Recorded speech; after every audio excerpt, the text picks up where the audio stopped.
Hola, ¿qué tal? Mi nombre es Denise y el día de hoy vamos a platicar acerca de cuánto es mucho tiempo. ¿Alguna vez te has hecho esa pregunta?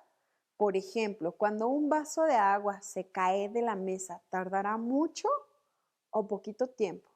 ¿Cómo lo podemos saber? Bueno, generalmente pues lo sabemos por los cambios que hay en la materia o los cambios que hay en nosotros mismos. Nosotros mismos presentamos cambios con el tiempo. ¿Has observado que antes eras más pequeñito y ahora ya aumentaste de tamaño? Tus manitas, tus piecitos ya crecieron. Y en los adultos, ¿cómo se ve el tiempo? ¿Cómo lo podemos ver en su rostro? Bueno, pues porque tal vez vamos envejeciendo, ¿verdad? ¿Alguna vez tú te has hecho esa pregunta de si la Tierra envejece o cuántos años tiene la Tierra? Vamos a ver. La Tierra tiene 4.543 miles de millones de años. Imagínate, eso es muchísimo tiempo. ¿Cuánta vida ha habido en ese lapso? Muchísima, porque no solamente nosotros los seres humanos habitamos la Tierra, también la habitan los microorganismos, las plantas, los animales. ¿Cuántas vidas ya han transitado en esos años? Lo que nos lleva a pensar entonces, ¿cómo era la Tierra hace millones de años? ¿Había los mismos animales y las mismas plantas? Nos hemos enterado un poco, ¿verdad? A través de los libros, pero ¿cómo es que los libros tienen toda esa información o cómo lo investigaron los seres humanos?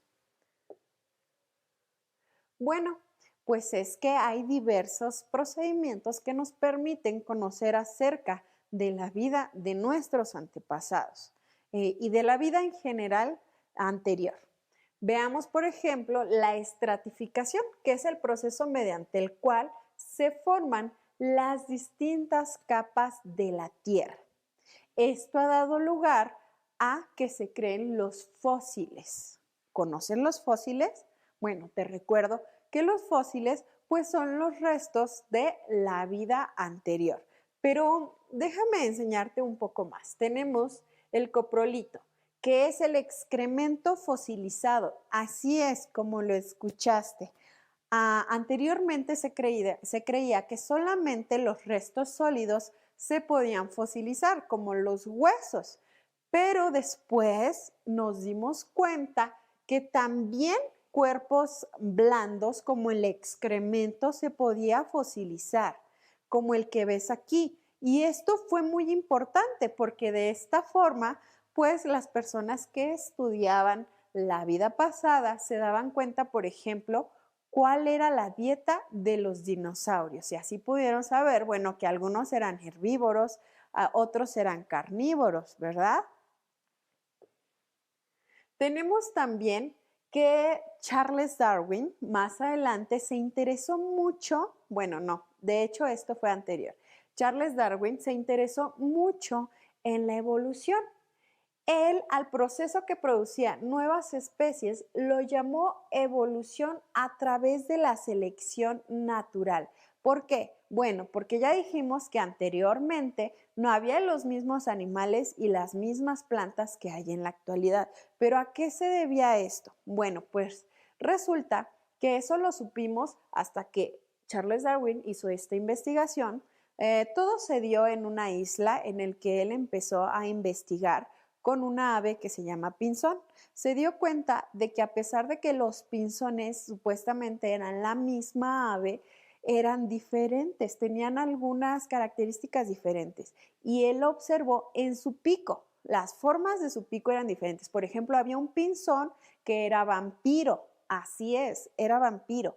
O sea, extraía sangre de ciertos animales con vida, no necesariamente tenían que estar muertos, con vida, y su pico se había adaptado a esta función. Había otro pinzón que había aprendido a utilizar ciertas herramientas como varitos y palitos para sacar de los hoyitos de los árboles las lombricitas y comérselas. Y su pico era diferente al de otros tipos de pinzones. A Charles Darwin esto le llamó mucho la atención porque dijo, ¿cómo puede ser posible que siendo la misma especie sean diferentes? Entonces empezó a investigar y llegó a esa conclusión, que a través del tiempo las especies van cambiando de acuerdo a sus necesidades y al hábitat en el que se están desarrollando. Y estos cambios los heredan de generación en generación. Súper interesante, ¿no lo crees?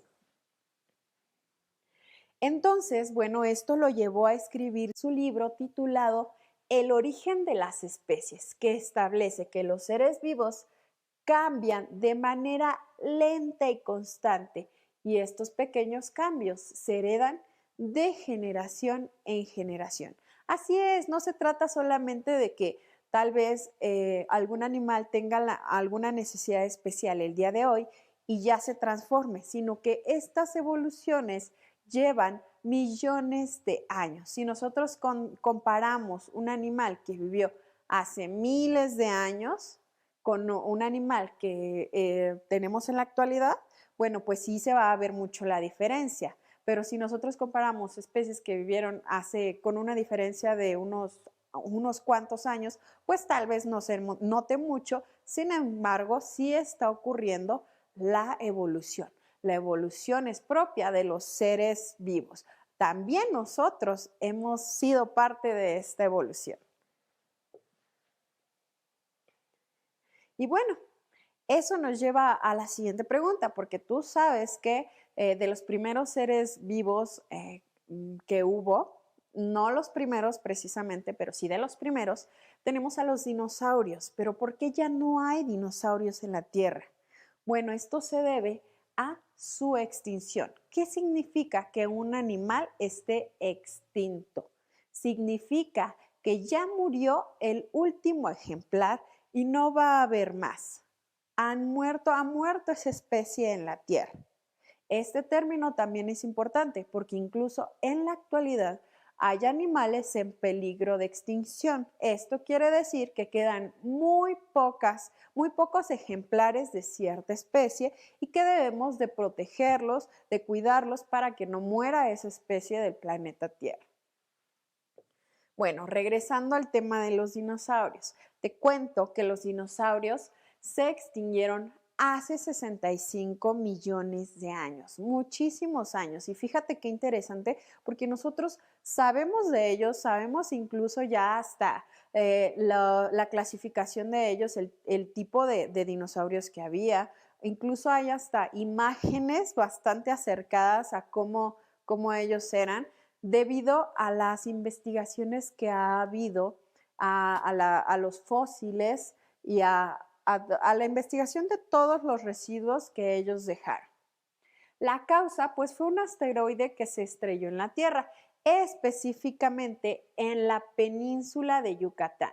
Desapareció el 75% de la vida en el planeta.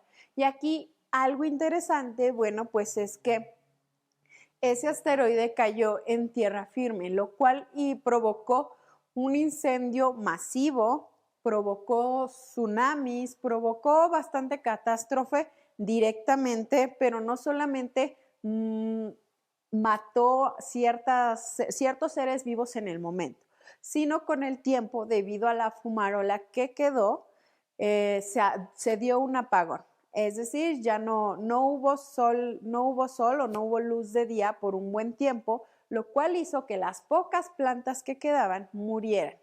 Al morir las plantas, pues murieron los dinosaurios que eran herbívoros. Al morir los dinosaurios herbívoros, pues murieron los carnívoros, que eran los que se alimentaban de los herbívoros.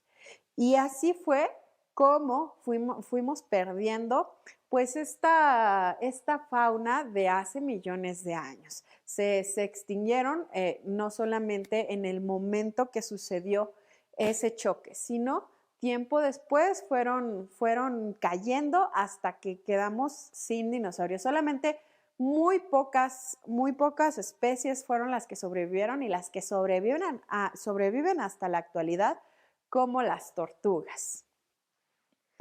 Y bueno, Pues esto sería todo por el día de hoy. Espero que te haya interesado mucho el tema, que tú estudies un poco más de lo que vimos aquí y que analices realmente cuánto es mucho tiempo. Hace muchos años que empezó la vida en el planeta Tierra y ha ido cambiando con el tiempo y seguimos cambiando y lo podemos ver a nuestro alrededor, incluso lo podemos ver en nosotros mismos. Hasta luego.